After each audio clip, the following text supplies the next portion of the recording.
Doctor Bajaj Punjab से हैं। आपकी बहुत ही ये रोचक जानकारी होगी बहुत लोगों के लिए कि डॉक्टर बजाज ने पीएचडी की है, वह थियोरेटिकल फिजिक्स में की है। डॉक्टर बजाज के जिन्होंने उनकी पुस्तकें पढ़ी है, उनके लेख पढ़े हैं, उनके भाषण सुने हैं, तो उन्हें थोड़ा सा ये अचंभा हो सकता है कि बजाज साहब का बैकग्राउंड फिजिक्स का बैकग्राउंड है।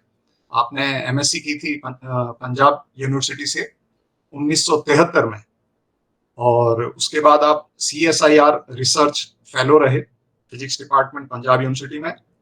फिर आप UGC रिसर्च एसोसिएट रहे यूनिवर्सिटी ऑफ चेन्नई पे। उसके बाद आप research fellow in philosophy of science at the department of humanities and social sciences IIT Bombay में रहे 83 to 86, 1983 to 86। आप fellow of Indian council of social science research ICSSR के fellow थे आप, अगेन IIT बॉम्बे में, और उसके बाद CSDS दिल्ली में।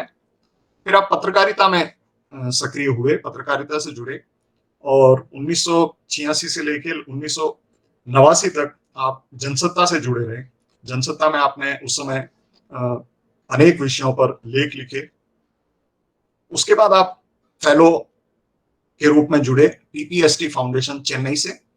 1990 से आपने सेंटर फॉर पॉलिसी स्टडीज, ये एक थिंक टैंक, एक रिसर्च इंस्टीट्यूशन के फाउंडिंग डायरेक्टर के रूप में आप काम कर रहे हैं। आपके साथ अनेक विद्वान इस संस्था से जुड़े रहे हैं, और प्रोफेसर MD श्रीनिवास आप ही के साथ उसी के फाउंडिंग ट्रस्टी भी हैं, फाउंडिंग चेयरमैन हैं, और जिन्होंने ये जो पुस्तक जिस पर आज हम चर्चा करेंगे उनमें आपके साथ वो सहलेखक भी हैं।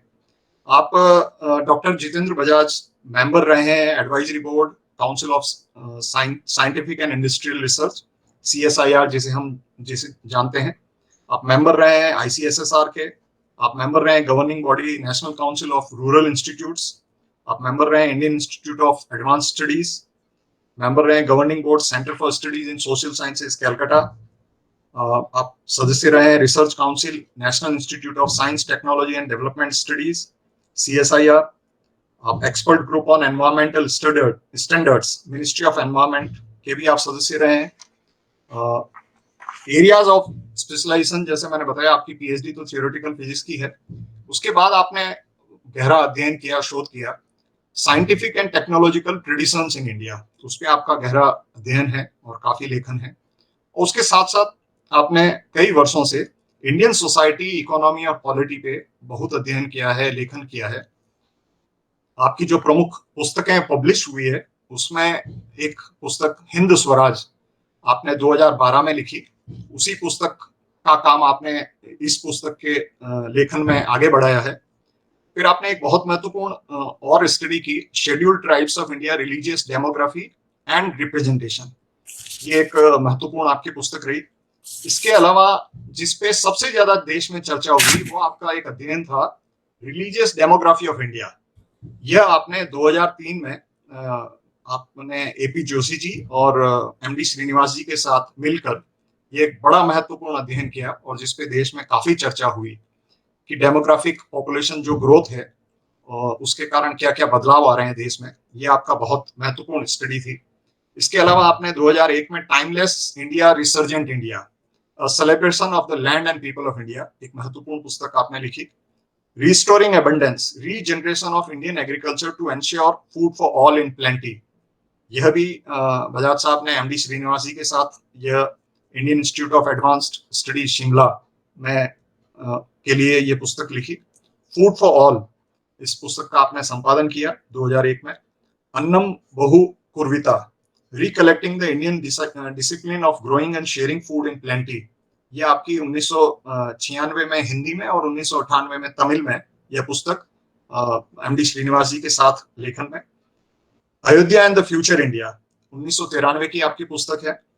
भारतीय चित्त मानस एंड कला, ये श्री धर्मपाल जी, भारत के महान चिंतक, दार्शनिक और लेखक, तो धर्मपाल जी की पुस्तक का उसका आपने पुनः संपादन करके इसे पब्लिश किया 1993 में। इंडियन इकोनॉमी एंड पॉलिटी, ये 1995 की आपकी पुस्तक है। इसके अलावा आपने मध्य प्रदेश रिसोर्स एटलस पूरा तैयार किया है और पेपर्स तो आपके बहुत हैं, उस पे लंबी चर्चा पे मैं अभी नहीं जाऊंगा, बहुत सारे आपके पेपर्स हैं। सेंटर फॉर पॉलिसी स्टडीज की वेबसाइट पे आप जाएंगे तो आपको बहुत सारी जानकारी जो संस्था कर रही है और जो बजाज साहब ने काम किया है उसके बारे में मिल सकती है। बजाज साहब, आपका बहुत बहुत आभार, आपने हमारे लिए समय निकाला और इस पुस्तक आज जो पुस्तक आपने अभी हाल ही में लिखी और रिलीज हुई, राष्ट्रीय स्वयंसेवक संघ के परम पूजनीय सरसंघ चालक श्री मोहन जी भागवत ने पुस्तक का विमोचन किया, शंकराचार्य कांची शंकराचार्य जी ऑनलाइन उससे जुड़े। तो ये जो पुस्तक है, यह पुस्तक क्यों भारत के लिए महत्वपूर्ण है, हम स्वतंत्रता के 75वें वर्ष में हम प्रवेश कर रहे हैं और इसमें प्रधानमंत्री ने कल इस 75वें वर्ष की शुरुआत के उत्सव की शुरुआत करते हुए, जिसे उन्होंने स्वतंत्रता आजादी का अमृत महोत्सव कहा है, और इसकी एक उच्च स्तरीय कमेटी भी बनी है। और मुझे खुशी है कि इस कमेटी के 2 सदस्य प्रोफेसर कपिल कपूर और डॉक्टर जतेंद्र बजाज, 2 सदस्य आज हमारे साथ इस चर्चा में उपस्थित हैं। तो बजाज साहब, जब ये 75वां साल है और गांधी जी के बारे में कई तरह की मान्यताएं हैं, कई चर्चाएं हैं, लोगों के अपने अपने उनके बारे में विचार हैं, परसेप्शंस हैं, तो आपने ये जो पुस्तक लिखी, आपने पहले 2012 में हिंद स्वराज और उसके बाद में आपने लिखा है कि background of Gandhi ji Hind Swaraj, making of a Hindu patriot. तो मेरा आपसे निवेदन रहेगा कि ये इस पुस्तक की के पीछे भूमिका क्या थी, आप क्या किस बात ने आपको प्रेरित किया कि इस विषय पर शोध किया जाए और एक पुस्तक प्रकाशित की जाए। और पुस्तक मैंने देखी, बहुत विस्तृत है, मेरे ख्याल से लगभग 1000 पेज का ये ग्रंथ है, बहुत विस्तृत है। तो आपने बहुत ज्यादा उसमें आपने और श्रीनिवास जी ने अध्ययन किया होगा, शोध किया होगा। तो आपसे ये इसी प्रार्थना के साथ कि इस पुस्तक के बैकग्राउंड के बारे में और पुस्तक के बारे में आप हमारा मार्गदर्शन करें। Over to you sir, doctor Bajaj ji. Sir, धन्यवाद कुलदीप रत्नो। हम लोग आमने सामने मिल नहीं पा रहे हैं, परिस्थितियां ऐसी हैं। आमने सामने मिलने का अलग ही आनंद होता है। 1 साल दूर रह के ये समझ आया कि कैसा होता है, पर शायद लाभ भी है। मुझे लगता है कि बहुत अन्य स्थानों से, दिल्ली से बाहर के कुछ लोग भी जुड़े हुए हैं और अनेक ऐसे लोग जिनका मैं बहुत दिनों से मिल नहीं पाया हूँ। तो कपिल कपूर हैं, संध्या जैन हैं, सुधांशु मित्तल हैं, उनसे मिलना हो पा रहा है। कम से कम ये आभासीय जगत में तो मिलना हो गया, अगर प्रत्यक्ष नहीं हुआ तो। आप सबको नमस्कार, आप समय निकाल कर आए हैं। कुलदीप जी ने पुस्तक के बारे में कुछ तो बताया है, मैं वहीं से शुरू करता हूँ। हम लोगों ने 2012 में महात्मा गांधी की एक छोटी सी पुस्तिका है, 1909 में उन्होंने लिखी थी, 1910 में छपी थी, हिंद स्वराज। और वो एक दृष्टि से वो जो आज की उस समय प्रारंभ हो रही थी ये आधुनिक पश्चिमी सभ्यता, उस रूप में नहीं थी जिस रूप में अब पहुंच गई है, उसको समकक्ष भारतीय सभ्यता कितनी ऊंची है, इस प्रकार का उसमें व्याख्या हुई है। बहुत विस्तार से वो बता रहे हैं कि किन कारणों से हमारी सभ्यता इस सभ्यता से अत्यंत उच्च है, अत्यंत उत्कृष्ट है। और जो मुख्य बात उसमें वो कह रहे हैं वो ये है कि मुख्य अंतर जो बता रहे हैं पश्चिमी सभ्यता और भारतीय सभ्यता में, वो ये है कि भारतीय सभ्यता का मूल धर्म में है, ये धर्म में आधारित है, और पश्चिमी सभ्यता जो है वो धर्म से परे है, उसका धर्म से कुछ लेना देना नहीं है। और वो उस पुस्तिका में बार बार ये कहते भी हैं कि मुझे ये चिंता नहीं है कि भारत गुलाम हो गया है, मुझे चिंता ये है कि भारत धर्म से विरक्त हो रहा है और वो नहीं होना चाहिए।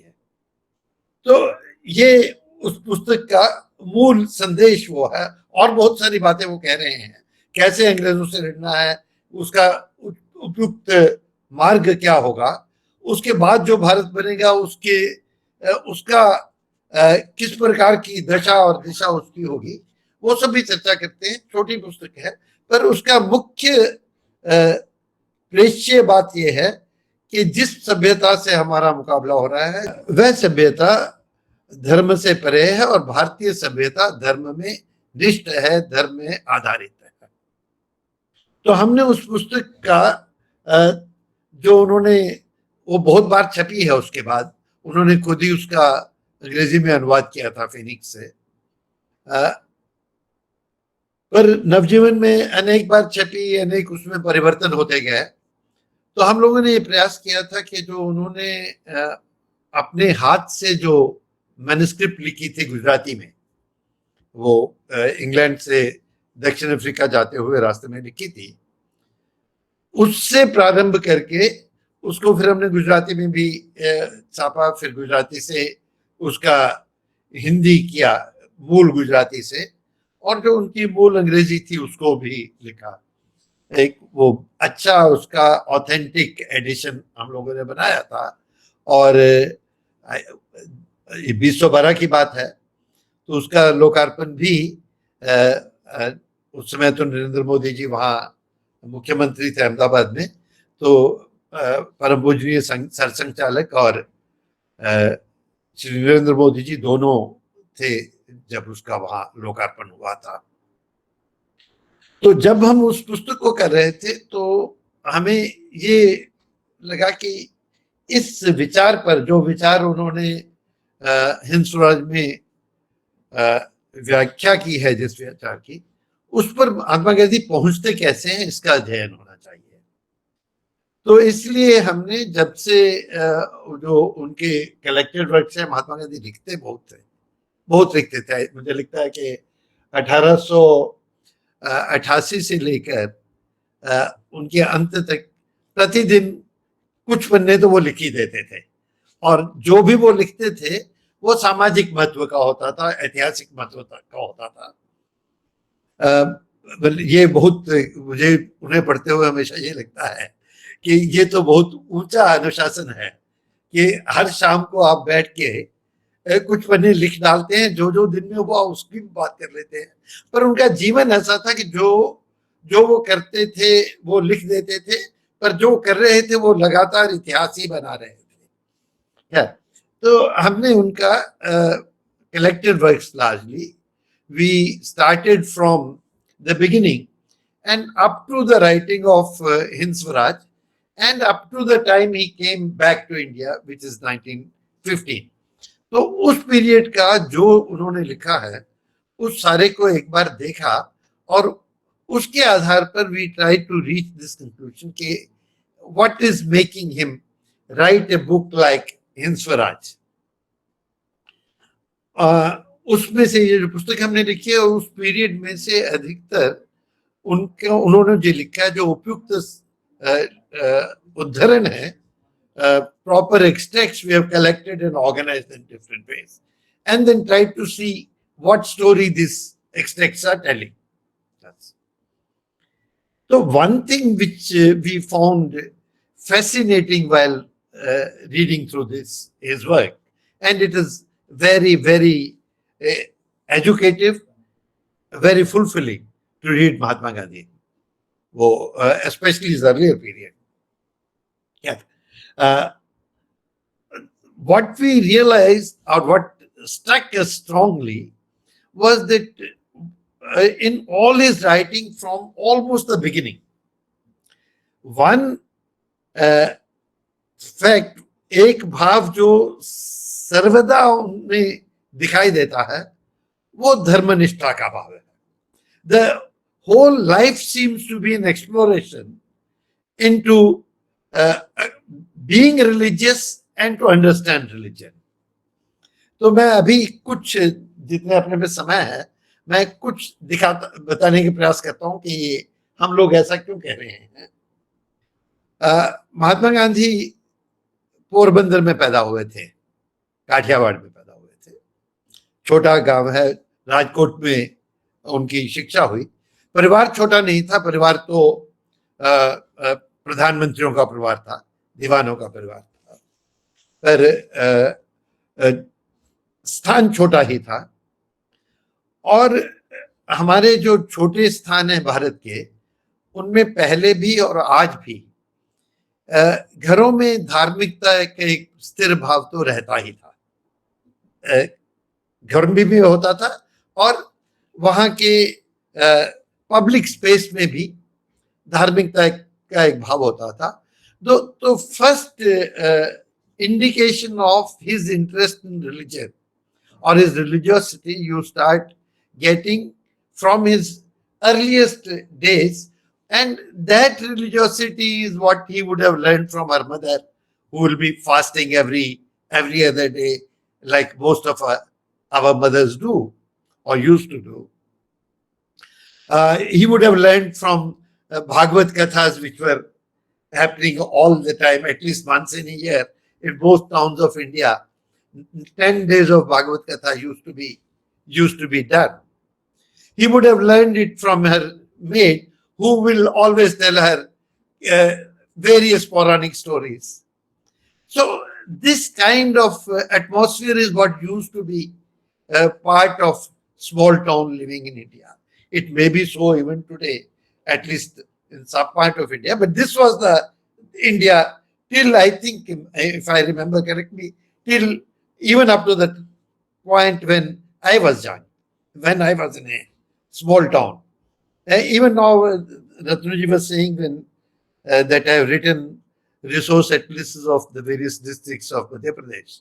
In that context, I had to go through various small towns of Madhya Pradesh, and at least at the Navaratri time, it used to be the similar atmosphere in most other towns even today.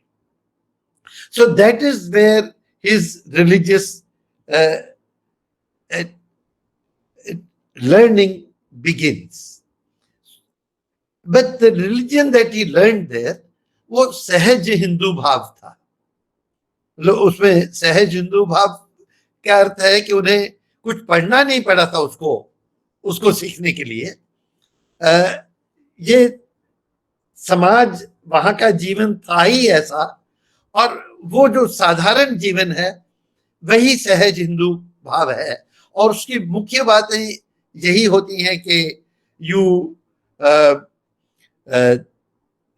कुछ व्यक्तिगत अनुशासन जीवन में होना चाहिए, कुछ अन्यों के प्रति संवेदना का भाव होना चाहिए, जीव मात्र के प्रति एक संवेदना का भाव होना चाहिए, और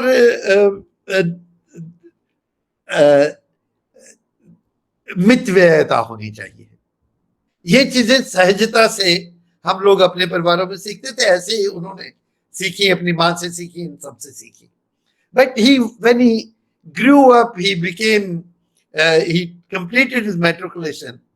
He was this kind of a Hindu who believed in the essential Hindu way of living. तब उन्हें इंग्लैंड जाना पड़ा after completing his matriculation. I think this was 1888. 1888 will mean that he was 19 years at that time when he left for England. और वहां जाने पर, and this is another misfortune of Indian young people, that at very young age most of us have to leave their homeland to find satisfaction elsewhere. It's not a very happy situation, but this situation has been there since at least the early 20th century. It's becoming worse. Anyway, he went there, और वहां जाने पर वो जो सहज हिंदू भाव था, what he thought is Hindu naturally, he had to explain it. He had to explain it to himself, and he had to explain it to others. For example, before going, he had told her, taken the vow with his mother, that he'll remain a vegetarian, he'll not drink, and he'll not womanize. No, other things are all right, but vegetarianism had to be explained to others once you go abroad. When you are in India, when you are a Sahaj Hindu, you don't have to explain this why you are vegetarian. It's just the way of being. That's what man is. But वहां जाके उन्हें explain करना पड़ता है. So he joined. There was the Theosophists there had started the vegetarian society. So he joined the vegetarian society. He wrote several articles about vegetarianism in their journal. And those articles are worth reading because those early articles show his deep interest in the Indian way of being and deep empathy of what the ordinary Indian is. He also, the Theosophists told him that what kind of Hindu you are if you have not read Bhagavad Gita. So he, for the first time, started reading Bhagavad Gita, and the process he started becoming a conscious Hindu from being a natural Hindu that he was when he was in India. England से वापस आने के बाद से कुछ महीने वो भारत में रहे, and then he went to South Africa, which was I think 1889. जो समस्या उन्हें इंग्लैंड में आई थी, वहां अफ्रीका में जाने पर ये और भी गंभीर हुई. अफ्रीका में he had gone as an employee of a Muslim merchant, and that Muslim merchant had Christian attorneys, and Mahatma Gandhi was such a nice person and such a believing person that both the Muslim merchant and his attorneys thought कि ये लड़का तो हमारे धर्म में होना चाहिए, ये हिंदू क्यों है. So both the attorney and in good faith they tried to make him, both of the attorney was a good Christian and the merchant was a good Muslim, and in good faith they proposed to him that he should convert to their religion. And Mahatma Gandhi, being Mahatma Gandhi, he said that ये तो विचार करना पड़ेगा. And he told himself that I cannot possibly change my religion till it is not proved to me, or till I have not proved for myself that my religion in which I am born is not sufficient to fulfill my seeking. So, but then if you want to know that, you want to know what is your religion. So he starts in very intensive study of religions. He reads Christianity. That's the time when he also perhaps reads some of Tolstoy. And he reads about Islam, but much more than anything else, he reads about Hinduism.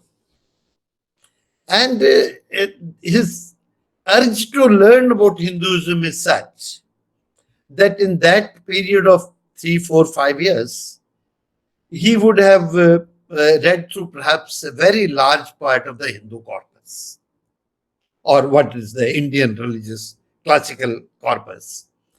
In this, he is helped by a very unusual person, whose name we do not take. There's somebody called Srimad Rajachandra. I don't know how many of us in India have heard of his name. He was a Jain diamond merchant, but he was also yogi. He was a Shatabdhani, and he was very deeply interested in religion. Mahatma Gandhi had met him when he returned from England before going to South Africa. And he adopts Srimad Rajachandra as his teacher. Actually, it's Srimad Rajachandra who sends him various books. And Mahatma Gandhi engages in a very long conversation with Srimad Rajchandra. It's a written conversation. He's asking questions on religion, what it will mean, what it means in this context, what it means in this context. And he's getting answers from Srimad Rajchandra. And at the end of this great conversation, Mahatma Gandhi thinks that we should be calling him Gandhi, is not yet a Mahatma. He says that correspondence with Srimad Rajchandra pacified the ferment that had started in me when he was exposed to the urgings of the Christians and the Muslims to convert.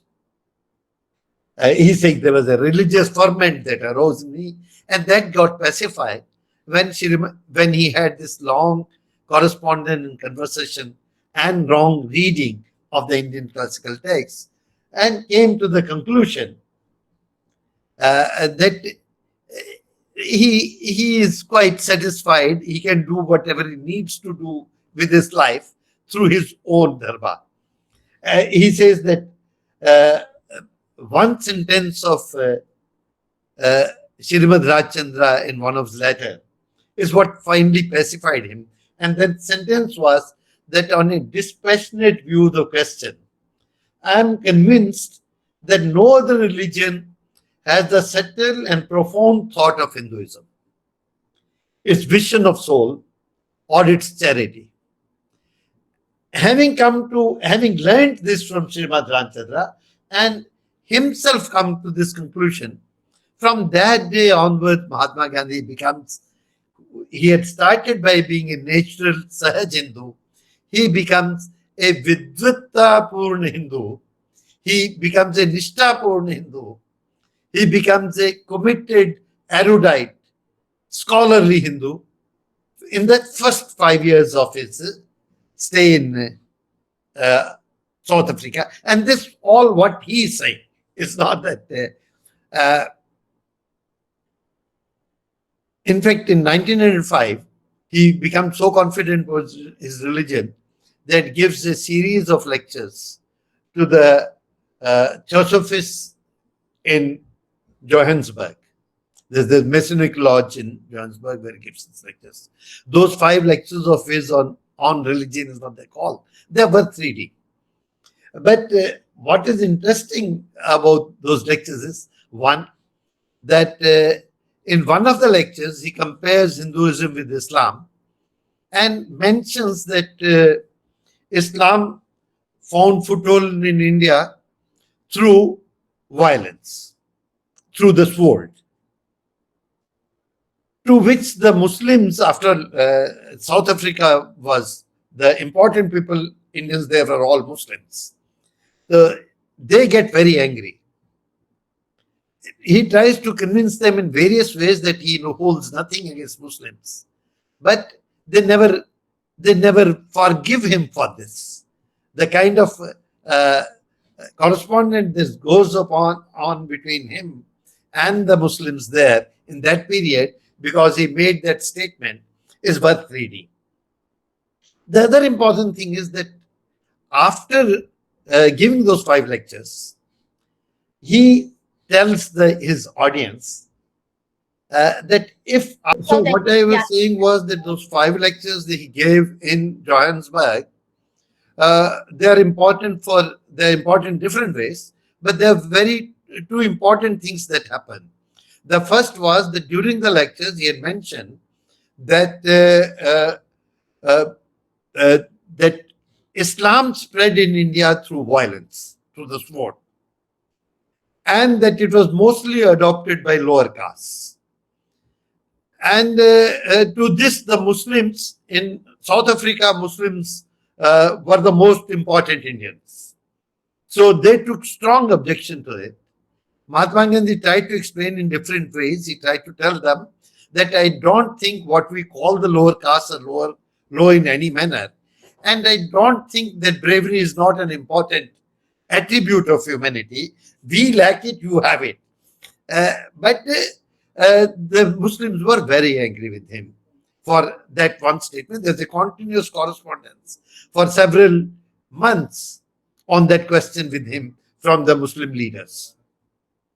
The other important thing is that at the end of those lectures, he told the Theosophists that if after listening to this, what I have told you about Hindu religion, any one of you has been favorably impressed and has come to feel that the Hindus or the Indians, on whose country the religion expounded above prevails, cannot be altogether an inferior people.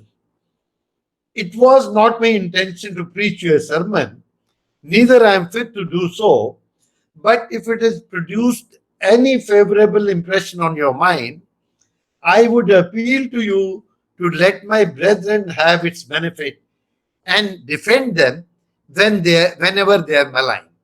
Now, this sentence, paragraph that is saying at the end of it, he was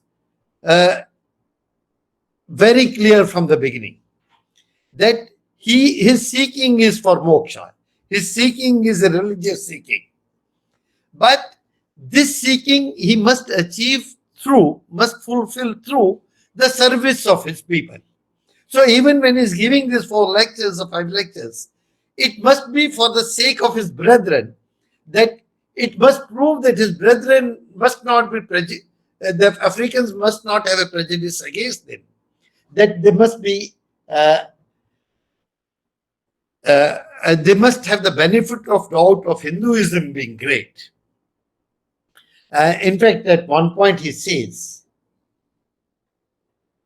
if I have found myself entirely absorbed in the service of the community, the reason behind it was my desire for self-realization. So he's serving the community is a path to moksha for him.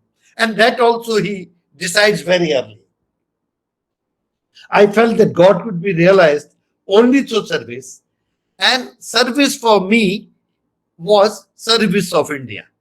Now, these are, I think, basic what in this book we are trying to establish is that these are the Sthai Bhavas of Mahatma Gandhi. That religion is paramount. The pursuit of religion is to the service of humanity, and humanity for us Indians is Indian humanity. All these 3 things are explicitly, repeatedly stated. Religion is significant, but pursuit of religion has to be through service, and service in the case of Indians is the service of India and the service of Indians. That is why over time he starts saying, and we'll come to it, that for him patriotism and religion are the same. They are not 2 different attributes. But before that, much more happens. This part of his religious growth happens by about 1905 or even earlier. But during that period, he's going through another process. And that was the process of the extreme prejudice that the South African society practiced against the Hindus and the Indians in general. And Mahatma Gandhi personally goes to that, experiences that prejudice from his first day, almost very first day in South Africa. But he is clear that if you are a religious person, you will not accept insult to your person or to your religion, even if to protect your dignity, protect your person, you have to fight to the end. So for him, being religious means that you, as a religious person, you must protect your dignity and of your dignity of your brethren. So for him, Satyagraha becomes a form of religious protest. From the beginning, it happens actually. That in fact, at one point, he's saying that people ask me that when you are fighting against the law, where is the religious question in it? And he says, I answer him that if we are religion, are we human persons or not?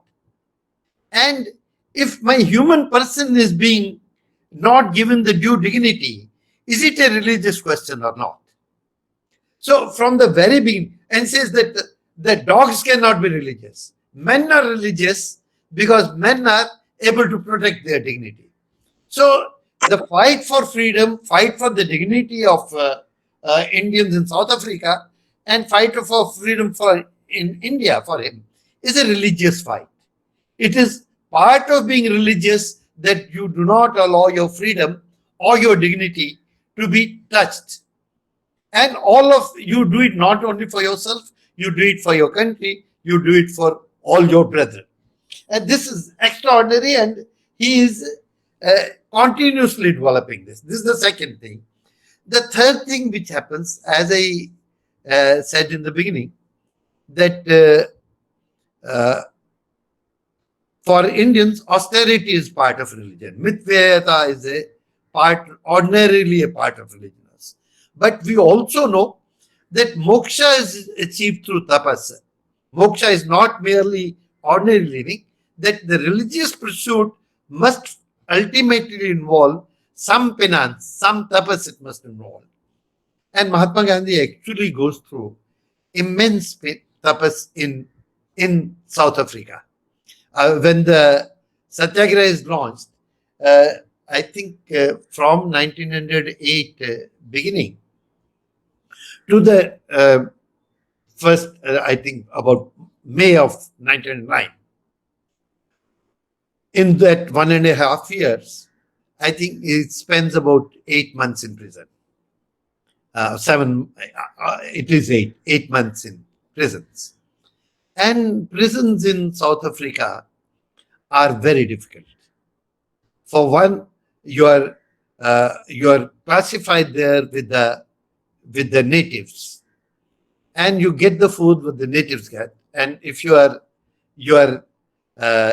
non-meat eating, then going to prison meant starving, more or less. And Mahatma Gandhi puts up a fight for that, getting a proper Indian food while being in African prisons.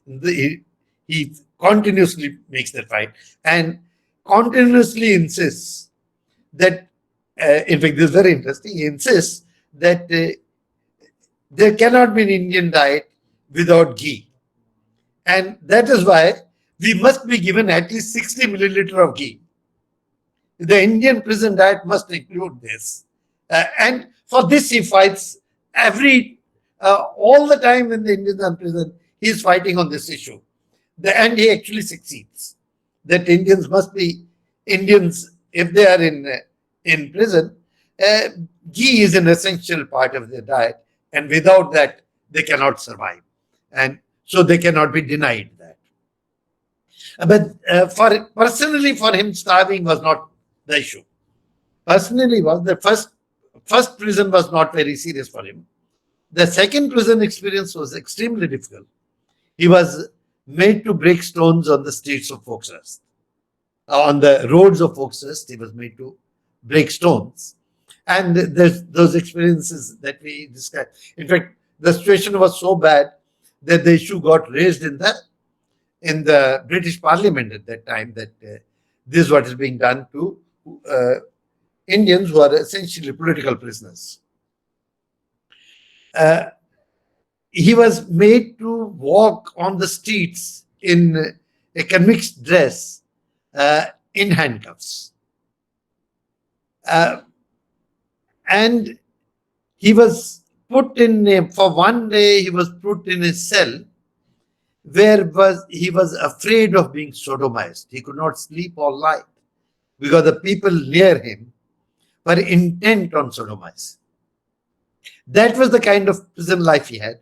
And the third prison that he went to, that he was put through, he was put in isolation. He was put in isolation along with the neighboring cells were of rapists and murderers. That 3 months, I don't think he eats much during the 3 months. He is asked to mend old blankets sitting on the floor, and when he asked for a stool to sit on, because his back was aching, he was refused the stool. So that those 3 months of his life were actually like passing through a major tapas. And when he comes back from those 3 months, actually, I wish I could read it out to you. He writes about that experiences, and then at the end of it, he says, let me, if I can read out to you the.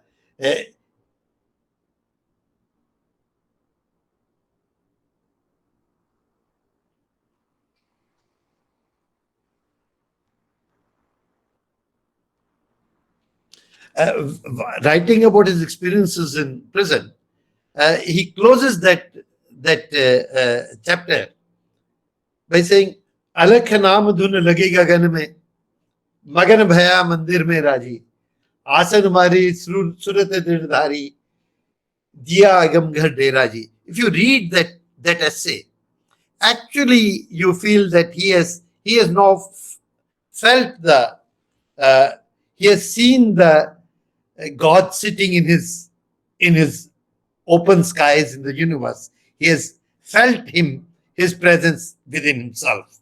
But at the end he says something else also. He says that I have written about this experience in prison of mine. I have not written it just to describe my pain. I have written it because I wish that everyone who reads this account of experience should cultivate patriotism. If he does not have it, he should cultivate patriotism if he does not have it, and learn Satyagraha therefrom. And if he has patriotism already, be more firm in it. I'm growing more convinced every day that no one who does not know his religion can have true patriotism in him. So this is what we are trying to convey our book. That this is a man who has become Hindu through his vidvatta, through his experiences, and through his penance. And this is a man who all through has insisted that religion is the same as patriotism. That you cannot be religious without serving your people and without serving your country. We have written the book. Certainly, you was asking me, why did you write this book? One of the major reasons is that we feel that we are losing both religion and patriotism. And Mahatma Gandhi is a great resource to recover both. And no country ever gets built without these two attributes being deeply ingrained in the sons and daughters of the country. That's what Mahatma Gandhi believes, and that I think is a Sanatana truth. That at least we believe it. After 1909, actually, these two facets of Mahatma Gandhi, one of his great religiosity, and the other of his great patriotism, start becoming obvious to everybody. Those days, he has a correspondence with Tolstoy. And Tolstoy, there's a letter of Tolstoy, a letter to a Hindu. He translates that, writes to him. And after that correspondence, Tolstoy's diarist is saying that Tolstoy told him that this Gandhi is a very interesting fellow, very good, but except for his Hindu patriotism.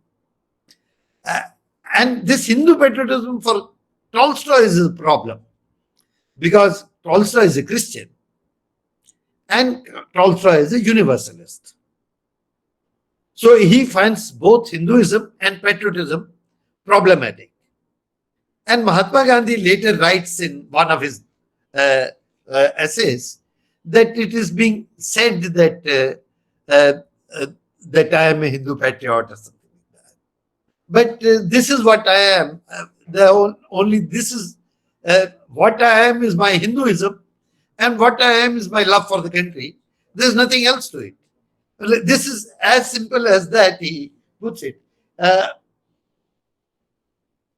Because he had started looking like a great patriot and great Hindu by the end of his life, when he does many things we can't discuss all of that in uh, in South Africa.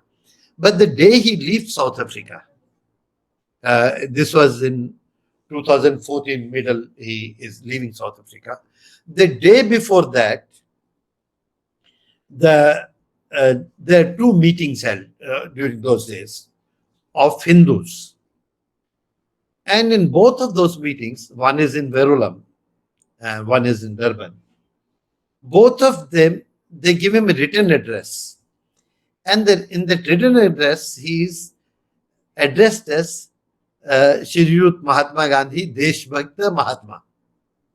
So it's not that after coming here that this Mahatma appellation was added to him. The Hindus of South Africa had started seeing a Deshbhakta Mahatma in him by the time he was leaving that country. After listening to this, any one of you has been favorably impressed. Here I wanted to emphasize these two aspects of Mahatma Gandhi, which are the most significant, that he is a greatly religious person, and two, that religiosity is devoted to the people of India, to the country of India. Whether what he does is all correct or not, that's a separate issue. But for himself, he is doing this. And he has a strong belief that being religious and being patriotism are not two things. They are two facets of the same attribute. And those who are not religious cannot be patriotic, and those who are not patriotic cannot be religious. That he is fully convinced. Only other thing I like to add is that, as I said, that Param Pujaniya Satsang Chalak ji released this book, and in his address that day, and soon I think I'll publish the whole of that address. It's worthwhile that I have the transcript. He's making Satsang Chalak is making two very important points. One is he's saying that he says it in so many words. I'm surprised that he took up this issue. That during the independence struggle, there were several people who were patriotic, in fact, who were great patriots, but who were not in agreement with Mahatma Gandhi on the question of non-violence.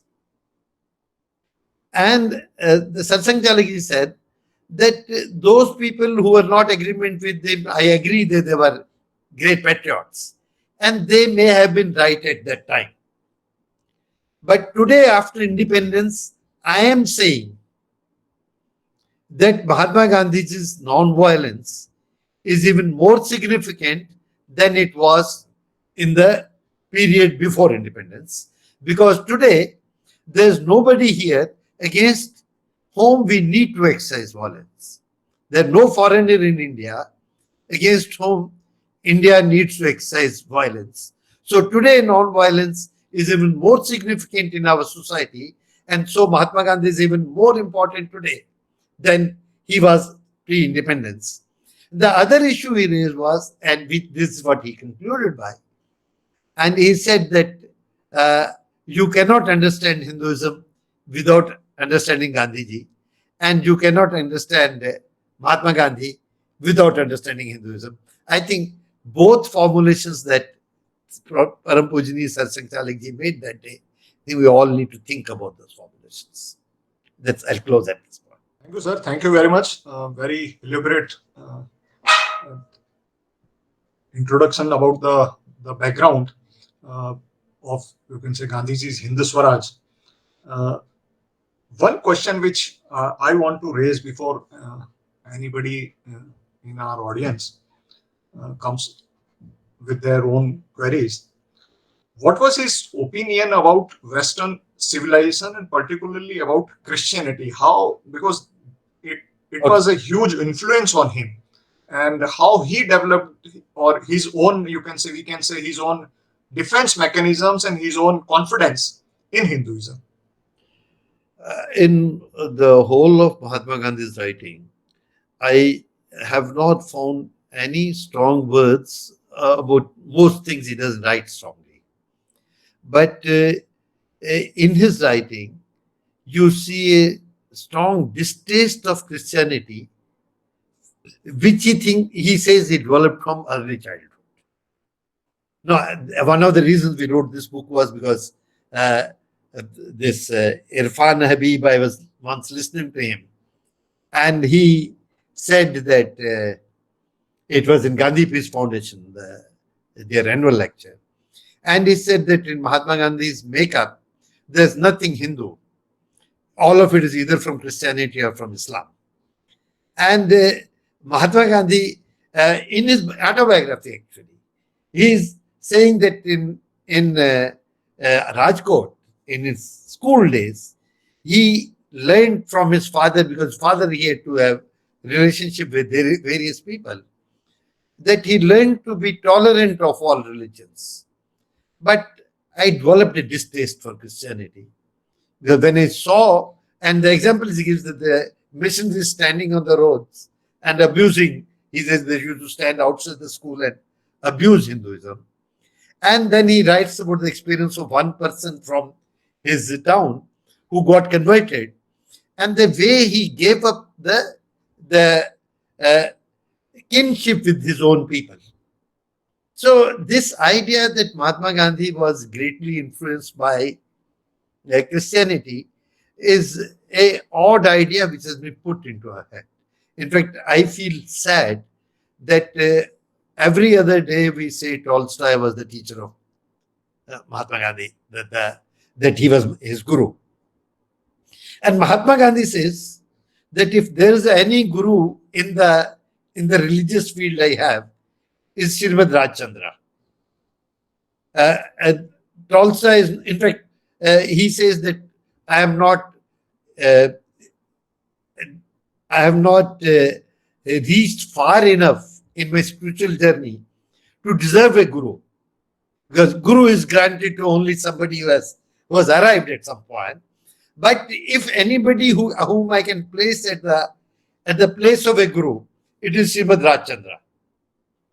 And about Tolstoy, he will say that I have, but we always teach that he is Tolstoy is his guru, and we don't even know about Srimad Rajchandra.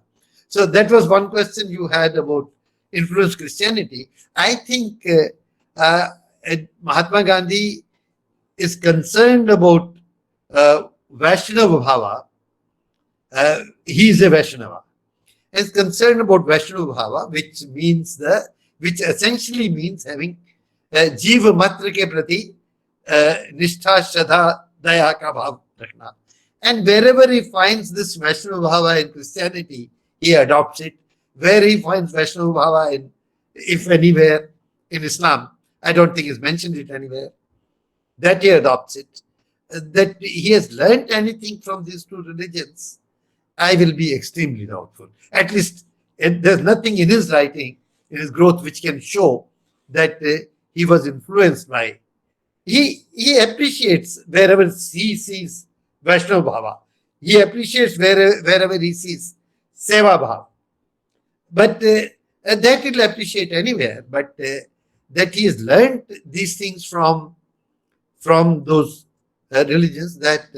And as far as the Western civilization is concerned, I think in 1909, after his third prison term, when he is actually more or less arrived on as a religious person, that's when he goes to England spends about 3 months there. And in the writings of that period, you can almost see, it's not almost, you can see वितृष्णा का भाव पश्चिमी civilization के लिए, you can see that kind of distaste for that civilization. Actually, he's writing to one of his correspondents that last night I went to a major bhoja, great dinner. It was held in the honor of some visiting ambassador. And he says, I saw these people with this, there's smoke, there's drinking, there's eating. And he says, I was reminded of the Darbar of Ravana. So that is what he thinks of that civilization. In fact, Hind Swaraj is largely written because he's disgusted about the elite life of the West. Forget about the ordinary life. About the ordinary life, he'll always have some respect.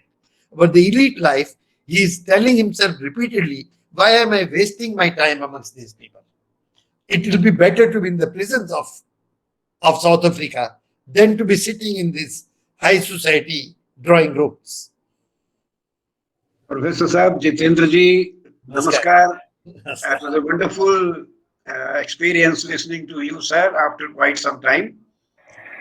And as always, very illuminating and creating dimensions that one was not aware of.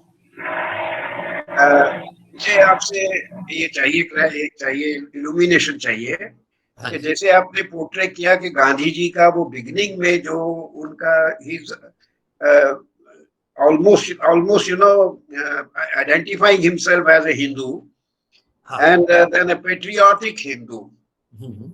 तो आगे चल के जब वो India में आए, जो उनकी लाइफ हुई, तो क्या वो उनकी सोच में कोई बदलाव आया कि वो सोच वही रही? एक दूसरा प्रश्न जो मेरे दिमाग में इस कॉन्टेक्स्ट में आता है कि जैसे बाल गंगाधर तिलक जी बाहर नहीं गए, वो यहीं रहे जी, वो भी हिंदू पैट्रियट थे, चाहे उनको ये कॉन्शियसनेस हुई या उन्होंने कहा नहीं, परंतु उनको एक चीज ज्यादा थी जो शायद गांधी जी में बहुत देर से आई होगी, शत्रु बोध बहुत था। तो क्या गांधी जी में सेल्फ आइडेंटिफिकेशन के साथ साथ when he was critiquing Islam, did he critique Islam and Christianity also? मैंने उनको 1914 तक पढ़ा है, तो 19 तब तक के किए में इस प्रश्न का जो उत्तर मुझे दिखता है वो मैं बताऊंगा। उसके बाद वाला इफ गॉड विलिंग और रहा तो we will look at the other period also, 15 के बाद वाला भी। पर अभी हमने 15 उसमें मैं एक बात आपको बता सकता हूँ that in South Africa his experience with Muslims is terrible. That as I just said, that his lecture on that on Hinduism that he gave, he was the kind of response he's getting. He's trying in all possible ways to tell them that I have nothing against you, but these are the facts. But they just are not willing to listen to him. You know that in 1908 he was assaulted by a Pathan, and was a lethal assault. वो तो भाग्य से बचे थे. And the reason given was कि ये तो हिंदुओं का नेता है, हमारे लिए कुछ नहीं करता.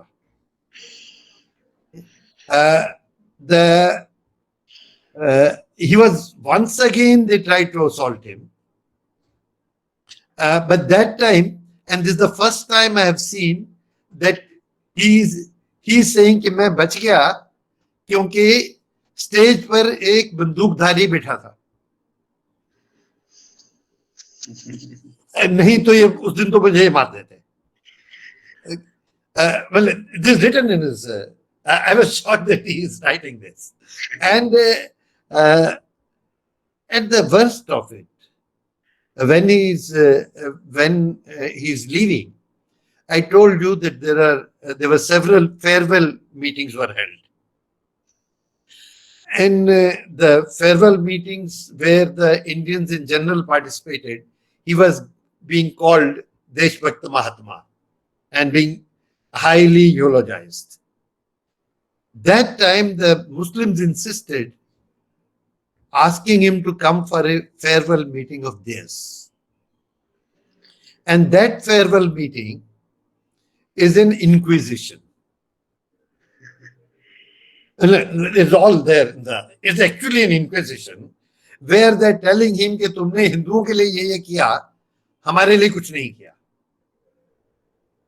And they're telling him कि ये तुम्हें ये $100 दिया था, इसका हिसाब देकर जाओ.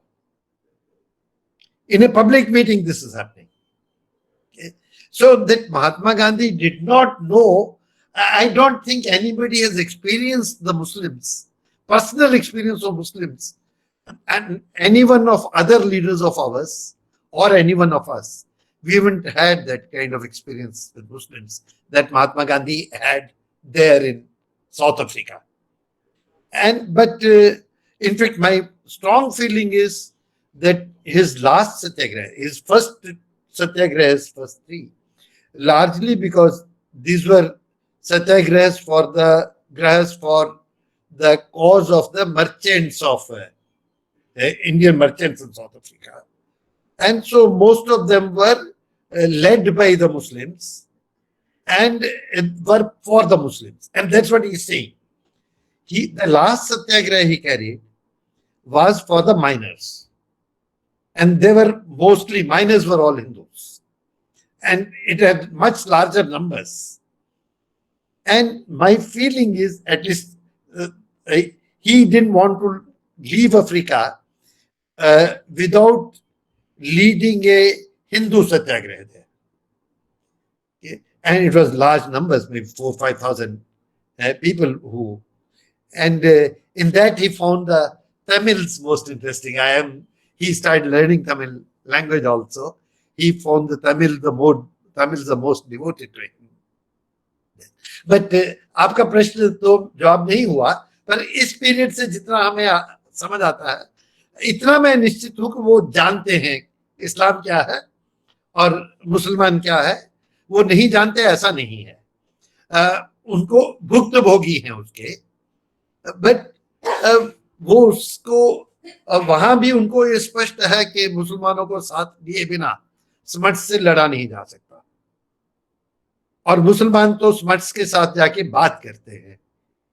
उनमें एक ईसाई भी है कि ये तो हमारा नेता नहीं है.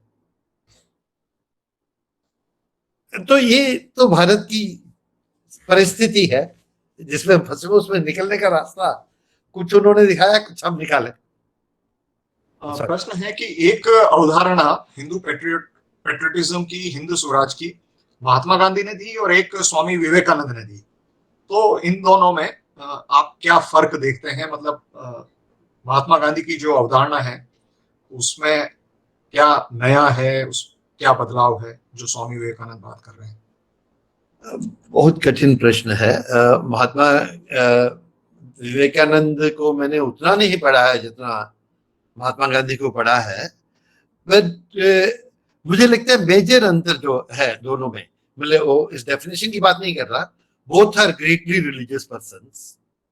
Both have great experience of the ordinary Hindu ways.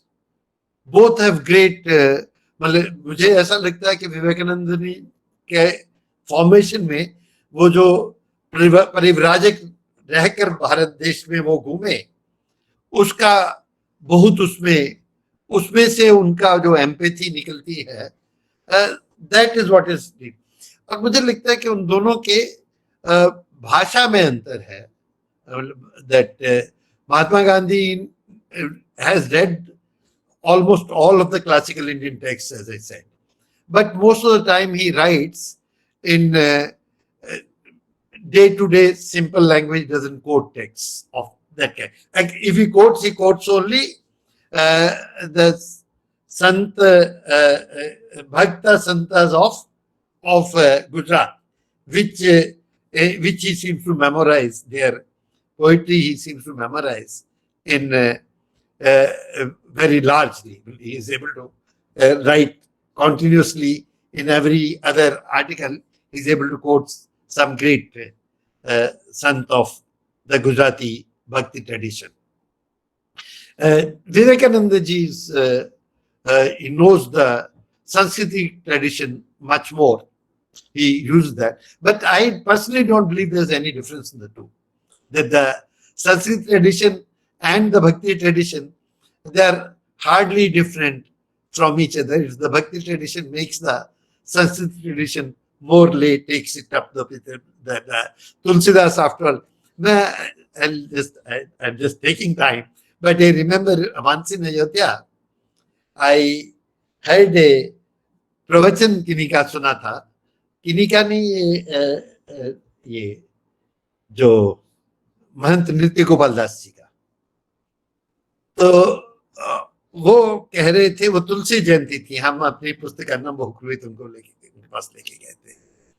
तो वो तुलसी, वो जो प्रवचन दे रहे थे, उन्होंने कहा कि देखो ये वेद शास्त्र पुराण ये तो बहुत महत्वपूर्ण है, पर तुलसी को लगा कि ये है तो महत्वपूर्ण, इनकी पहुंच इन तक बहुत कम हो पाती है लोगों की. वो उन्होंने उदाहरण दिया कि ये नारियल जैसे हैं और वो जो फल तो उसके अंदर है, वहां तक पहुंचना इसके माध्यम से बहुत मुश्किल है. तो तुलसीदास ने कहा कि भाई ये भक्त मात्र पर दया करते हो. उन्होंने कहा कि मैं इसे तोड़ देता हूं, और तोड़ के फिर उसमें से, वो तो बहुत बढ़िया बता रहे थे, तोड़ में के उसमें से गिरी निकाली, और गिरी निकालकर उसमें शक्कर डालकर उन्होंने उसका पाक कर दिया. और अब वो जो वेद का संदेश है अब सभी के लिए उपलब्ध है, खाइए, उसका आनंद लीजिए. तो कुछ वैसा अंतर है वो महात्मा गांधी और विवेकानंद में. इससे अधिक मुझे कोई ज्यादा अंतर नहीं दिखता है. वो तो है कहीं, वो Mahatma Gandhi writes in a very lay language, ordinary people. Vivekananda writes in the language of the educated people. वो उतना अंतर है. But I find Vivekananda as worried about, वो बहुत जगह वो, he is so worried about India and is so worried about the Indian people, and he becomes very angry at times. तो अंतर है, मुझे नहीं मालूम, ऐसा मुझे दिखता है. बजाज सर, आज की युवा पीढ़ी इसको समझे, इस ज्ञान को समझे, इस मार्ग पर आए, उसके लिए कुछ मार्गदर्शन कीजिए. कैसे आज के युवा को हम इधर आकर्षित करें कि अपने जानिए, धर्म को जानिए, ग्रंथों को जानिए, अपना जीवन जानिए, इसके लिए क्या करना है? आलोक जी, ये बहुत कठिन है, क्योंकि we have destroyed our education system. School education we have completely destroyed. वो जो all this is, ये जो निष्ठा होती है धर्म के प्रति, धर्म के प्रति जानना होता है, वो सहजता से किया जाता है पढ़ाने से, लेकिन वो बाद में होता है. जैसे मैं इनके बारे में बता रहा, महात्मा गांधी में, वो धर्म के बारे में विस्तार से जानना वो बाद में होता है. उनकी पुस्तकों, बचपन में ये सिखाया जाता है कि ये आपकी धरोहर है, ये आपका जीने का तरीका है. This is the way we are, these are our sacred texts, these are our sacred ways, this is the way of living that Hindus have. वो सब हमने सिखाना बंद किया, सिखा नहीं पा रहे हैं. मतलब वो बंद किया नहीं है, जस्ट हम सिखा नहीं पा रहे हैं. तो मुझे आसान नहीं लग रहा, but it may come back, because I am finding that many of the people who go through their MBAs and IITs, today I find many of them, those who are more perceptive, they do get interested in learning about what is the Indian way and how does one learn it from the Indian Shastra. But till we do not change our family life and the school life appropriately, वो तब तक कुछ कठिन लग रहा है. But I think if once we start becoming a little more prosperous, all this will return, provided we are able to keep our language. Sandhya ji ने एक कमेंट किया है कि टॉल्स्टॉय और गांधी जी के बीच में सिर्फ एक बार ही लेटर का एक्सचेंज हुआ है और फिर टॉल्स्टॉय की मृत्यु हो जाती है. तो ऐसा बहुत ज्यादा तो उनके बीच में बातचीत ही नहीं हुई, कॉरेस्पॉन्डेंस ही नहीं हुआ. तो फिर गुरु बनाना या गुरु बताना तो ये हो सकता है वेस्ट अपना सुपीरियरिटी के हिसाब से दिखाने के लिए कि भाई Gandhi was also influenced by Christian और a European, it could be an agenda behind it. West you want to say something about it, sir? हाँ, नहीं, वेस्ट तो जो भी कहे हम लोगों को नहीं कहना चाहिए. That's the, और Sandhya, perhaps the exchange is little more than one letter. You are right that he dies in 1910, and this exchange between them starts in, I think, October of 1909. But I think it's a little more than one letter. But there's no question of any Gurudom, as you're saying. And one of the interesting, just since they raised this issue, and this says something about Mahatma Gandhi's commitment to the Hinduism.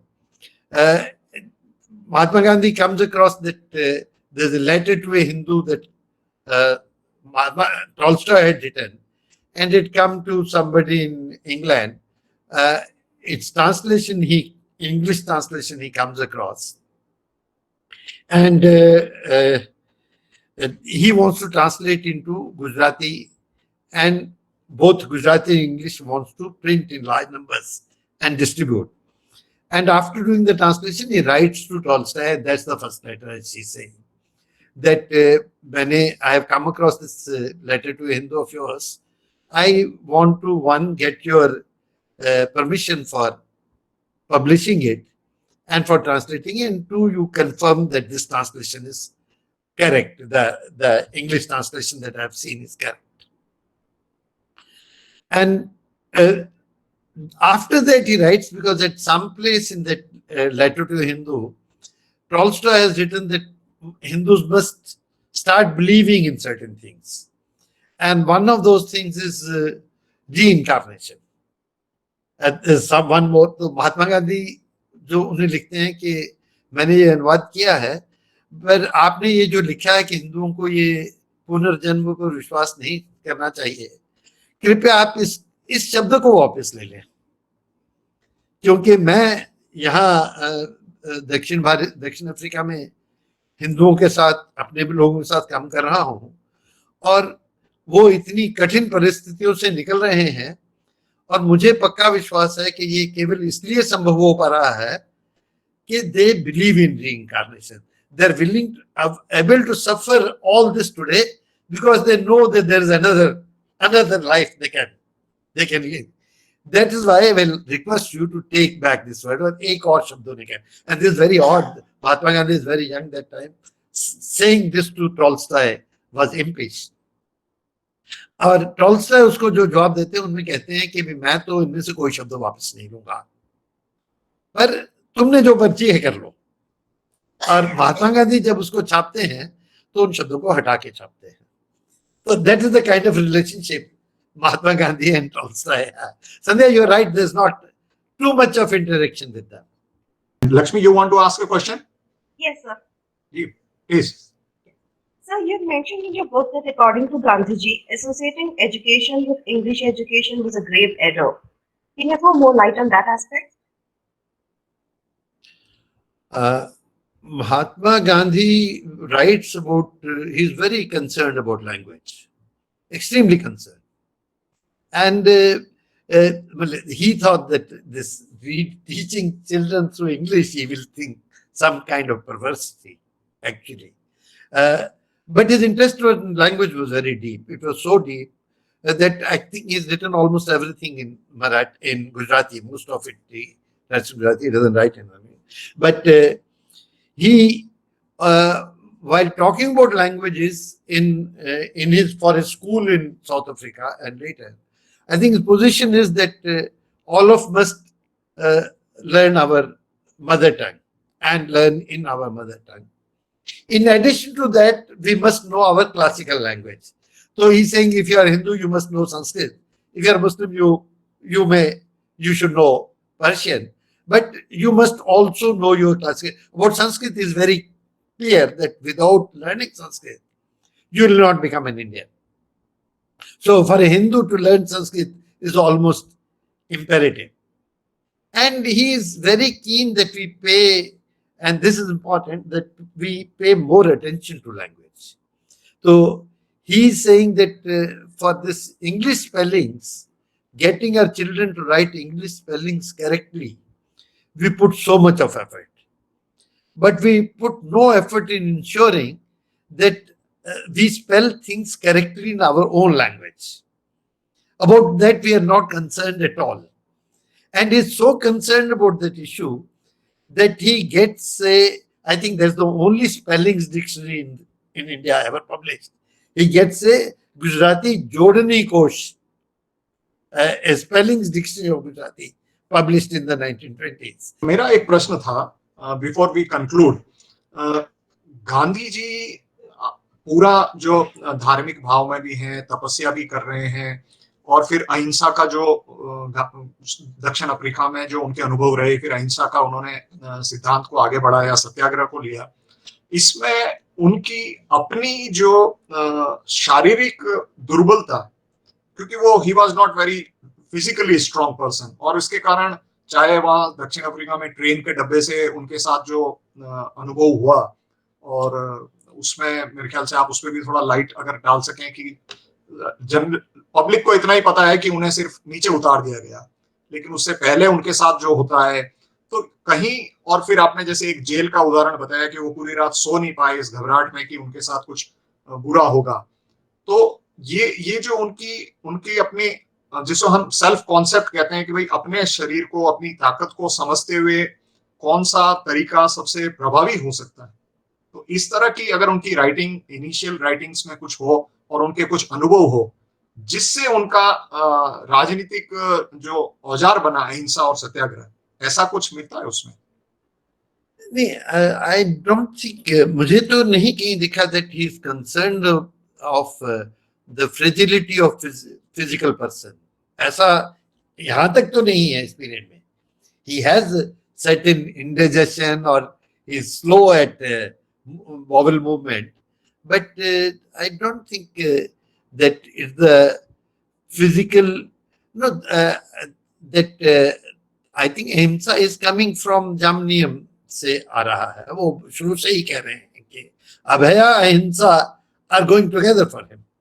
That for him abhaya is as important as ahimsa, not less important. In fact, he is repeatedly saying that one who is not fearless cannot be non-violent. There's no way that a person who is not fearless can be non-violent. Or in fact, Satsang Chalakji raised this issue that if we have to live in harmony, we have to be fearless. In fact, in that address, Mahatma Satsang Chalakji said that also. So for him, kayarta is not an option. That he says repeatedly. That's not something which I am assuming. He says repeatedly that kayarta is not an option, and if you cannot follow non-violence and cannot follow and you are willing to submit, you better be violent. Even that he says. That if you do not have the strength to be non-violent, but being violent is better than being a coward. That's very clear. That दूसरा जो आपने प्रश्न किया कि this prejudice, वो ये जो उनकी जर्नी थी, I think he when he reaches South Africa, I think the third day of his reaching there, he goes and sits in the Durban court, magistrate's court in Durban, and is wearing a Indian turban. But he is still a barrister. And the magistrate gets him removed from there because he is wearing an Indian turban. And this is the first experience he has as soon as he reaches there. And the local newspapers cover it. And they say that an unwelcome visitor is the title of the news item to the magistrate's court. And Mahatma Gandhi replies to them. Actually, he doesn't. That's as you said. He would not leave any injustice unreplied. So even that first day, that third day is happening, he writes to Natal Mercury that your report is wrong. And sometime back, he says that this unwelcome visitor is going to become a thorn in the flesh of these people. That also he said. He uses that term, that I'm going to become a thorn in the flesh of these people. But that journey, I think you would all must have heard of this. I think about 15-20 days after Durban. Durban se wo, he has to go to Pretoria because Pretoria is that's where the case that he has to settle is there. And the journey used to be difficult at that time. The train used to go half the way, and after that you need to take a coach up to Johannesburg, and then there was another train from Johannesburg to Pretoria. So in that train, he takes the first class ticket because after all he was a barrister, and sits, and when the train reaches Pietermaritzburg, which would be, I think, at that time about 3.5 hours from Durban, he is thrown out because other people object, and the conductor asks him to leave. He doesn't leave, and he calls the police and gets him thrown out, and his luggage is thrown behind him. And Pietermaritzburg is a hill station, and so it's very cold in the nights. So he's all night he's almost unable to sleep because it's that cold. And that's when he says that night he thought about it, that whether I should just go back or I start accepting this way of treatment or I fight it. And he decides कि ना तो मैं वापस जाने वाला हूँ, ना मैं इसको accept करने वाला हूँ, this kind of treatment. But the next day when he takes the coach, he has a much worse experience. We don't talk about it very much.